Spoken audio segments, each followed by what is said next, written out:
नमस्कार दोस्तों, मेरा नाम है प्रदीप चौहान। बात समझनी है तो पूरी सुननी होगी कि कभी कभी इंसान की गलती कितनी भारी पड़ जाती है, आने वाले वक्त में ये पता लगता है। कांग्रेस में दिक्कत जब से कांग्रेस का डाउनफॉल शुरू हुआ पोस्ट इंदिरा गांधी, खास करके जिक्र करें तो कांग्रेस के डाउनफॉल की एक सबसे बड़ी वजह जो कही जाती है वो कही जाती है कमज़ोर हाईकमान। कि कांग्रेस की जो हाई कमान है कभी अपने आप को उस लेवल तक ले ही नहीं जा पाई उसके बाद से कि जहां स्थानीय क्षत्रप उनसे थोड़ा घबराएं, थोड़ा डरें, उनकी बात मानने को मजबूर हो, ऐसा नहीं हुआ। और उसी का खामियाजा आज भी कांग्रेस भुगत रही है। सितंबर 2022 आपको याद रखना होगा।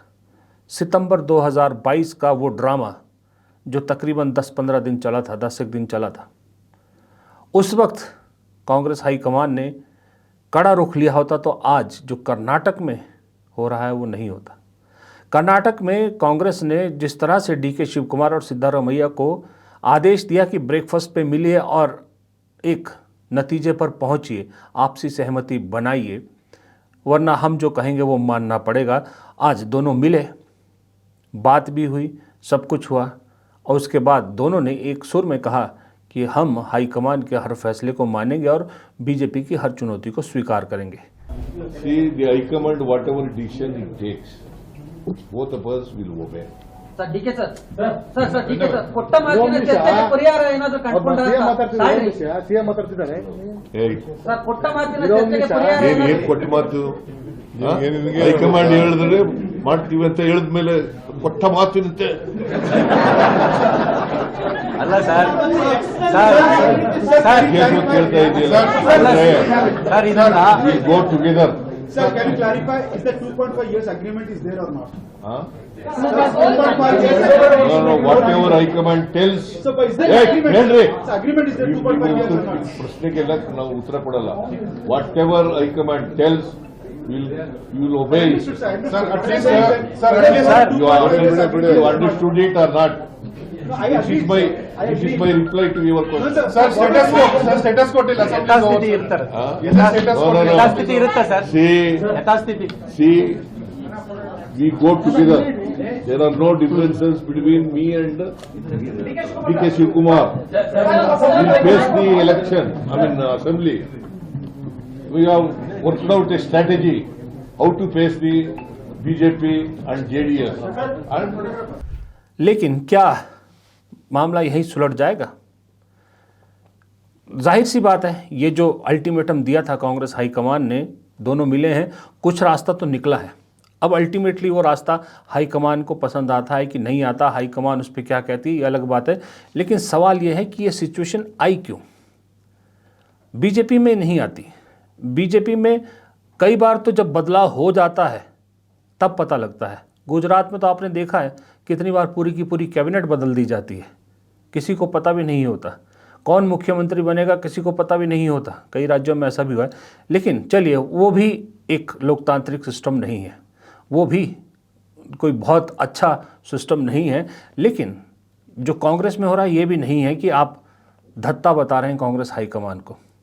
और एक गलती सितंबर 2022 जैसे मैंने कहा था तब हुई थी जब राजस्थान में हाईकमान ने अपना असली हाईकमान क्या होती है वो रुख नहीं दिखाया था। याद है आपको सारा मामला, जब अशोक गहलोत को सोनिया गांधी राष्ट्रीय अध्यक्ष बनाना चाहती थी और सचिन पायलट को मुख्यमंत्री की कमान देना चाहती थी। और वो अशोक गहलोत जो सोनिया गांधी के बहुत करीबी माने जाते थे, और उन अशोक गहलोत ने हाईकमान के खिलाफ बगावत करके मुख्यमंत्री पद छोड़ने से इनकार कर दिया। और वही कमजोरी कांग्रेस हाईकमान की उस दिन भी दिखी कि कांग्रेस हाईकमान अशोक गहलोत के आगे झुकती नजर आई और उन्हें मुख्यमंत्री बने रहने दिया। अल्टीमेटली मल्लिकार्जुन खड़गे पार्टी के राष्ट्रीय अध्यक्ष बने। अगर उस दिन, कहते हैं लोग कह रहे हैं कि अगर उस दिन कांग्रेस हाईकमान ने एक कड़ा फैसला लिया होता और कह देते कि सचिन पायलट बनेंगे तो बनेंगे, अशोक गहलोत को अगर तोड़नी है सरकार तोड़ दीजिए, अलग जाना है जाइए, कोई बात नहीं, क्योंकि साल से भी कम बचा था तब चुनाव के लिए। लेकिन अगर उस वक्त कड़ा फैसला कांग्रेस हाईकमान लेती तो आज ये कर्नाटक वाली सिचुएशन बिल्कुल नहीं आती। हिम्मत नहीं होती दोनों में से किसी भी गुट की कि हाईकमान के फैसले के खिलाफ कोई आवाज़ उठा पाए, क्योंकि वो जानते हैं, उनको मैसेज मिल चुका होता कि हाईकमान जब अपने पे आती है तो कोई भी फैसला लेने के लिए तैयार रहती है। अगर उस वक्त कड़ा फैसला लिया होता तो पंजाब में आज जो अलग अलग गुटों में बटी कांग्रेस के जीत के चांसेस को धूमिल कर रही है वो नहीं होता। अगर उस वक्त कड़ा फैसला लिया होता तो आज हिमाचल में जहां कांग्रेस की सरकार है और 2 गुटों में बटी हुई है, मुख्यमंत्री अलग चलते हैं और वीरभद्र सिंह परिवार अलग चलता है, वो 2 खेमा नहीं दिखता। उस दिन राजस्थान में कड़ा फैसला लिया होता तो शायद आज छत्तीसगढ़ में सरकार भी बच गई होती। तब हिम्मत नहीं होती भूपेश बघेल और टी एस सिंहदेव की कि अलग अलग गुटबाजी करते हैं, और शायद हो सकता है कि कहीं और भी मध्य प्रदेश में भी आपकी सरकार वापस आ गई होती। बहुत सारी चीज़ें हैं, लेकिन वो एक गलत फैसला कि लेट गो करना कि चलिए कोई बात नहीं छोड़ दीजिए, वो आज भी भारी पड़ रहा है।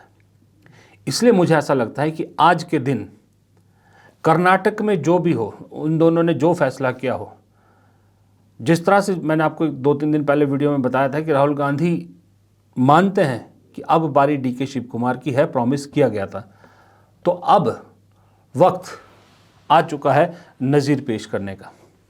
इस वक्त कांग्रेस हाईकमान को, मैं ये नहीं कहता कि इमीडिएटली डीके शिव कुमार को बना, हो सकता है 6 महीने का वक्त दें सिद्धारमैया को, जो भी एक निकले, लेकिन फैसला फाइनल होना चाहिए।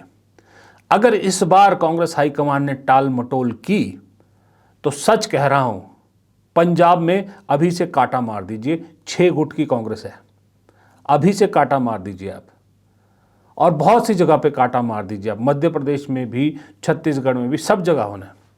और अगर आज कांग्रेस हाईकमान फैसला लेती है और कुछ ऐसा फैसला लेती है जो उसका खुद का फैसला है, जिसमें हाईकमान की स्टैंप हो, जिसमें उसकी अथॉरिटी दिखे, तो कांग्रेस के बहुत से नेता सीधे रास्ते पर आ जाएंगे। कई बार आपको लंबा इलाज करने के लिए छोटे छोटे नुकसान सहने पड़ते हैं, तो हो जाने दीजिए, थोड़ा बहुत छोटा बहुत जो कोई नुकसान होता है होने दीजिए। लेकिन इतना कर्नाटक में कांग्रेस हाईकमान के पास प्लस पॉइंट है कि वहां पर न डीके शिव कुमार बीजेपी के साथ जाएंगे पार्टी तोड़ के, ये भी तय है, क्योंकि डीके शिव कुमार तो खाटी कांग्रेसी है। और आज की डेट में, सच में बता रहा हूं, आज की डेट में सिद्धारमैया मास लीडर है कर्नाटक में, इसमें कोई दो राय नहीं है, लेकिन वो भी हिम्मत नहीं करेंगे पार्टी तोड़ के बीजेपी के साथ या किसी के साथ जाने की, क्योंकि सिद्धारमैया जानते हैं उम्र उनके साथ नहीं है। इसलिए कांग्रेस हाईकमान के पास इस वक्त सही मौका है कि सिद्धारमैया मास लीडर हैं, ठीक है, लेकिन एक आपने उनको मौका दे दिया, अब उनसे नमस्ते कहने का वक्त आ चुका है। क्योंकि आज की डेट में कांग्रेस को सिद्धारमैया से ज़्यादा डीके शिव कुमार की ज़रूरत है, क्योंकि डीके शिव कुमार वो आदमी है जिसे हमारी नॉर्थ इंडिया की भाषा में जुगाड़ू कहते हैं। अरे जिस आदमी ने बीजेपी के शासन में बीजेपी से क्रॉस वोटिंग करवा ली कांग्रेस के फेवर में, उससे बड़ा शातिर आदमी कहाँ कांग्रेस में मिलेगा। ऐसा ही तो चाहिए अभी बीजेपी से लड़ने के लिए। रिसोर्स सबसे ज़्यादा डीके शिव कुमार लाते हैं, फाइनेंस पार्टी के लिए सबसे ज़्यादा डीके शिव कुमार लाते हैं। ये अलग बात है कि फाइनेंस के नाम पे मलाई सबसे ज़्यादा राजीव शुक्ला खाते हैं, लेकिन पार्टी के लिए सबसे ज़्यादा फाइनेंस डीके शिव कुमार आज की डेट में लाते हैं। और संगठन, पूरे दक्षिण भारत में कांग्रेस का संगठन कैसे मजबूत किया जाए, डीके शिव कुमार सबसे बेहतरीन आदमी इसके लिए। और साथ में आपको एक बहुत अच्छा चीफ मिनिस्टर तेलंगाना में मिला है, रेवंत रेड्डी, जिनके बारे में अभी से कहा जा रहा है कि इस आदमी की सरकार रिपीट होना तय है। दक्षिण में आपके पास 2 बड़े ऐसे हैं, उनकी जोड़ी को बने रहने दीजिए और उनसे सीख के या उनका फ़ायदा पूरे राष्ट्रीय स्तर पर भी उठाइए, लेकिन उन्हें मायूस मत कीजिए, डीके शिव कुमार को मायूस मत कीजिए। अगर कांग्रेस हाईकमान ने कोई फैसला नहीं लिया, डीके शिव कुमार को उनका हक नहीं दिया, हक मैं इसलिए कह रहा हूं कि डीके शिव कुमार से वादा किया गया था। डीके शिव कुमार को दूसरा सचिन पायलट किसी भी हाल में नहीं बनने देना है, ये कांग्रेस को सोचना होगा। डीके शिव कुमार मेहनत करके पार्टी को सत्ता में लाए थे, वो अध्यक्ष थे, आज भी अध्यक्ष है, उसके बावजूद सेक्रीफाइस किया ना सिर्फ एक वादे के भरोसे। तो उस भरोसे को ना तोड़कर डीके शिव कुमार के लिए मुझे लगता है आज की डेट में, अगर मैं ये कहूँ, अगर मैं पार्टी अध्यक्ष या राहुल गांधी की जगह होता, अगर मेरे पास चॉइस होती कि कोई एक चला जाएगा तो मैं सिद्धारमैया को जाने देता। हाँ, अगर सिद्धारमैया कहीं 70 के आसपास होते, उनके पास अभी होता कि भाई आगे भी अभी काम आएंगे, तब शायद मैं सोचता। लेकिन 77 साल के सिद्धारमैया अगला पहले ही कह चुके हैं ये मेरा लास्ट टेन्योर है।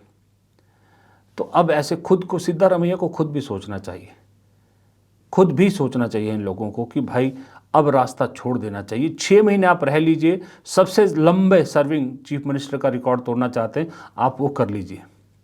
लेकिन प्लीज़, जिस पार्टी ने आपको इतना कुछ दिया है उस पार्टी की खातिर एक रास्ता खोल दीजिए, आने वाले लोगों को चांस दीजिए और पार्टी के लिए काम कीजिए। अब जो रिटायरमेंट के बाद करना चाहिए, ये सिद्धारमैया को भी समझना चाहिए। अगर नहीं समझते तो कांग्रेस हाईकमान को अपनी स्टैम्प दिखाने का बिल्कुल सही वक्त आ चुका है। और अब अगर कांग्रेस चूकी तो फिर खामियाजा देख लेना आप कहाँ कहाँ भुगतोगे। राजस्थान में फिर रिपीट होगा। आज वार्न कर रहा हूँ मैं कांग्रेस को, कर्नाटक को यूं ही लूज छोड़ा, राजस्थान में फिर वही होगा जो सितंबर 2022 में हुआ था और उससे पहले जब विधानसभा चुनाव हुए थे 18 में, जो तब हुआ था वही होगा। लिख के ले लीजिए।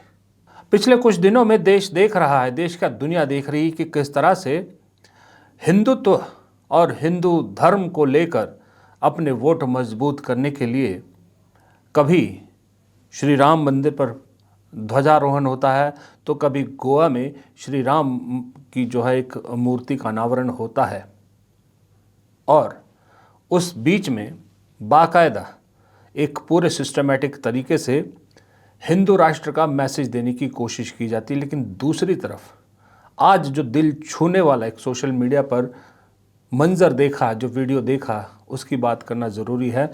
जो वीडियो आया है जम्मू से, जहां एक मुस्लिम पत्रकार अरफाज डैंग के घर को, 40 साल पुराने घर को अथॉरिटीज़ ने तोड़ दिया इल्लीगल कहते हुए।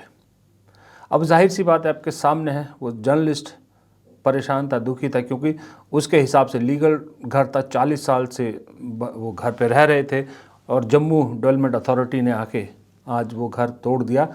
ध्यान रखिएगा, बिना स्टेट गवर्नमेंट की परमिशन के, बिना स्टेट गवर्नमेंट को बताए हुए, क्योंकि उमर अब्दुल्ला ने एकदम से डिनाई किया है कि उनकी सरकार को बताया नहीं गया था, इसके बावजूद, जबकि एक चुनी हुई सरकार है वो। तो जम्मू कश्मीर में किस तरह की सरकार चल रही है आप देख रहे हैं। लेकिन जो दिल छूने वाला मंजर था वो मंजर ये नहीं था कि घर तोड़ा, दिल छूने वाला मंजर ये था कि किस तरह से उसके बाद एक हिंदू ने आगे बढ़कर उस मुस्लिम पत्रकार की मदद की, जिसका 3 मरले का घर तोड़ा। तो उस हिंदू ने बाकायदा 5 मरले ज़मीन उस मुसलमान पत्रकार को दी घर बनाने के लिए, और साथ ही इस सरकार को आईना भी दिखाया। भाई को ना इनकी पीठ नहीं लगने दूंगा। मैंने आपसे बार बार बोला, मैं भीख मांग के भी इनका घर बनवाऊंगा, चाहे कुछ भी हो जाए। ये 5 मरले का प्लॉट, मैंने सोचा था, चलो बहुत कुछ सोचता आदमी, मैं आज अपने भाई को अपनी बेटी के हाथों से दिलवा रहा हूँ और रिटर्न में भी दूंगा, और मैं रिटर्न में भी दूंगा। ये 3 मरले का प्लॉट तोड़े ना, मैं 5 दूंगा। सालों 5 तोड़ो, मैं 10 दूंगा। लेकिन ऐसा मत करो, जुल्म मत करो। छोटे से बच्चे को देख लो, बेचारा बैठा है, और लानत है तुम्हारे ऊपर, ऐसी सरकार हो, लानत है। हम इस देश में रह के भी बेघर हो गए। ये और भी इन्होंने बोला, मैं आपको सुना नहीं चाहता क्योंकि कुछ शब्द ऐसे भी हैं, लेकिन दिल का दर्द किस तरह से निकला कि समाज में जितना मर्जी जहर घोलने की कोशिश कर लीजिए आप। यूं ही कहते हैं ना, पूछते हैं ये लोग कि 70 साल में इस देश में क्या हुआ, 70 साल में क्या हुआ। 70 साल में ये हुआ। 12 साल की कोशिश को इस एक आदमी ने नाकाम कर दिया। पूरी 12 साल की मेहनत पर पानी फेर देता है एक ऐसा इंसिडेंट, जब आदमी, एक हिंदू मुसलमान की मदद के लिए तैयार होता है। और छोटी मोटी बात नहीं है, आज के ज़माने में मिडिल क्लास लोगों के 5 मरला ज़मीन खरीदना हर किसी के बूते की बात नहीं, और वो ज़मीन किसी और को दे देना इसलिए कि भाई उसके घर को तोड़ा गया है, ये अपने आप में बहुत बड़ी बात है। तो 70 साल में इस देश ने ये पाया है, जो पूछते हैं 70 साल में क्या किया इस देश ने। तो ये ऐसे इंसिडेंट्स का बात होना, इनको दिखाना, इन पे इनका जिक्र करना बहुत ज़रूरी है, क्योंकि आज के दिन में नफ़रत वाले तो आपको बहुत सारे इंसिडेंट्स मिलेंगे, नफ़रत फैलाने वाले आपको करोड़ों लोग मिल जाएंगे इस देश में, लेकिन इस तरह से मोहब्बत फैलाने वाले, भाईचारे को तवज्जो देने वाले बहुत कम मिलते हैं। और जब मिलें तो आप भी कोशिश कीजिएगा कि ऐसे इंसानों का कुछ भी जो काम करते हैं उसे सराहिएगा ज़रूर, और ज़्यादा से ज़्यादा लोगों तक पहुंचाने की कोशिश ज़रूर कीजिएगा। हम तक पहुंचाइए, हम भी कोशिश करेंगे कि ज़्यादा से ज़्यादा लोगों तक ऐसे लोगों की ये सराहनीय काम ज़रूर पहुंचे, ताकि एक भाईचारा इस देश में बना रहे, जो इस देश की असल नींव है, असल रीढ़ की हड्डी है, वो बनी रहे। फ़िलहाल इस वीडियो में इतना ही। वीडियो पसंद आया तो लाइक कीजिएगा, आपके लाइक करने से हमारे वीडियो की रीच बढ़ती है, हमें मदद मिलती है। कमेंट बॉक्स में आपकी राय से ज्ञानवर्धन होता है, और चैनल को सब्सक्राइब करने की रिक्वेस्ट तो आपसे हमेशा रहती है। नमस्कार।